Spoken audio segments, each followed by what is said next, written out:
Have you ever been put to sleep by a speaker because of their lull and boring monotone voice? Have you ever had difficulty paying attention to a speaker because they lacked emotion or they just had too slow of a pace? Today's project is project number 6, and it is called Vocal Variety.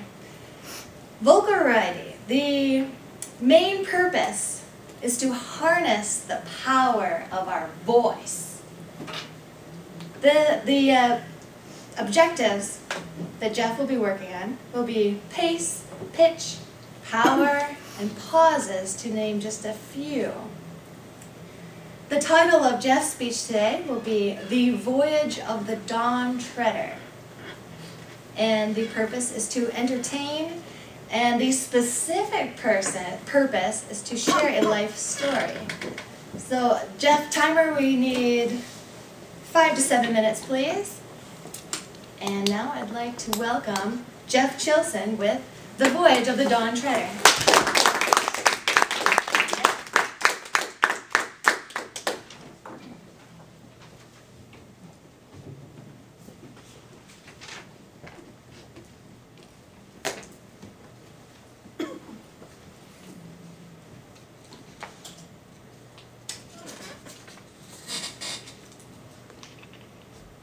Sweet Mother Michigan, Father Superior, coming down from Mackinac and Sault Ste. Marie. Blue water Huron rolls down to Lake Erie, falls into Ontario and runs on out to sea. Whenever I'm on the shores of the Great Lakes, I'm always thinking of that Lee Murdoch song. It's one of my favorites. But it's one thing to be on the shores of the lakes, it's another to be out there and experience them. So I'd like you to take a little trip with me as I talk to you about Voyage of the Dawn Treader. Now, unlike Lewis's classic tale, my Dawn Treader was a real ship. I worked for a couple of summers up north for a church camp, and I like to borrow some Narnian references to name some of the facilities, not the least of which is a 22-foot single-mast sailboat called the Dawn Treader. However, very much like C.S. Lewis's tale, our trip involved adventure, danger, magic.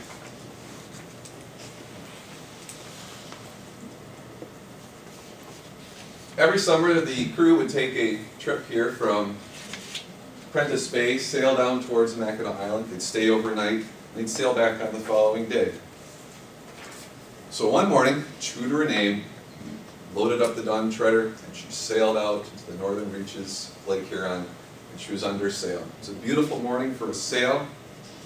Nice, gentle breeze coming at us, and you'd expect right out of the Straits area, it's coming straight out of the west, so in our case, coming right into our face. That meant for a long day's sail, heading in towards Mackinac. But it made a great chance for a little bit of adventure. For most of us that don't sail, and for me this is the first time really out in a sailboat, it was a great chance to experience the water. You can see my friend here, Dan, sitting out in the hammock, really experiencing the wind and the waves. And you can see from the tilt on the Dawn Treader, like 40 degrees or more.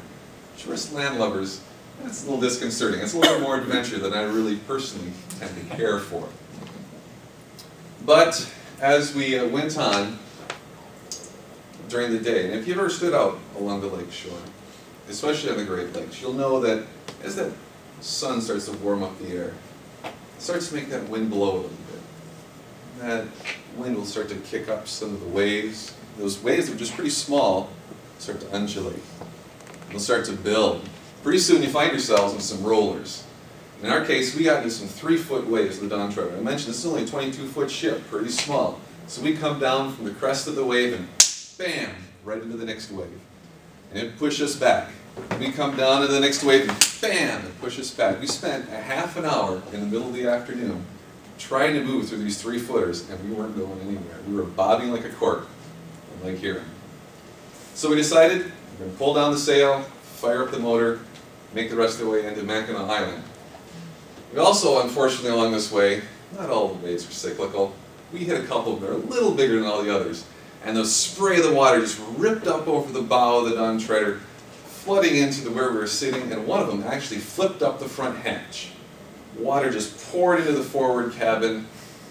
Now, this wouldn't be really any problem, except all of our gear was stored up front. Sleeping bags, clothes, everything. So we arrive on Mackinac Island looking every bit like a refugee ship. They had to hang out all of the sleeping bags, drape them out over everything, and our captain had the gall to park this underneath Arch Rock for all the tourists to see. But nonetheless, we had some time there to spend and just kind of explore the island.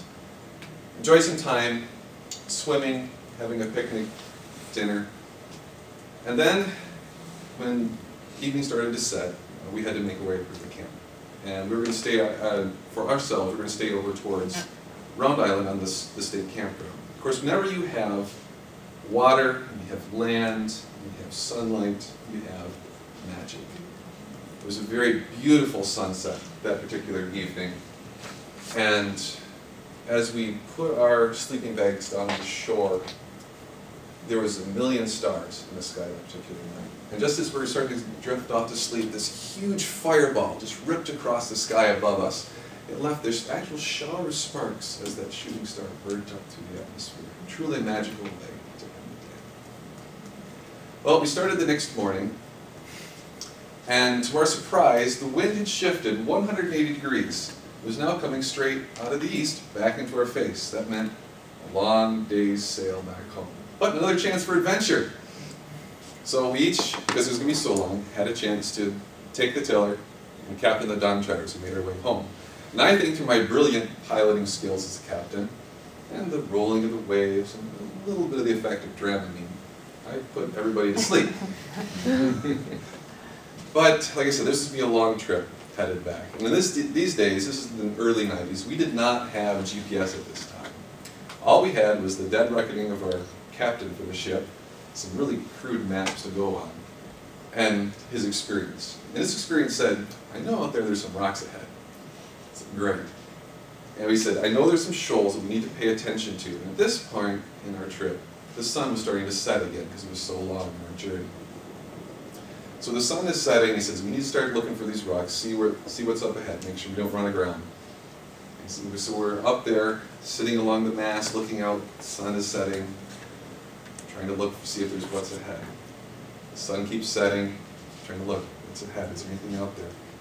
Eventually, slowly, we started to see, just not that far, maybe from here, back of the wall even, just started to see just a little bit of a ripple across the water that was different than all the others, kind of just betraying the rocks that were down below. So we decided, once again, we'd had enough adventure, enough danger, pulled the mast down, or pulled the sail down, motored the rest of the way back into Prentice Bay, and finished our sail at sunset. But it was a great chance to be out there, experience the waters firsthand, see and feel adventure, cope with some danger, but as I said, it was truly magic. Mr. Toastman.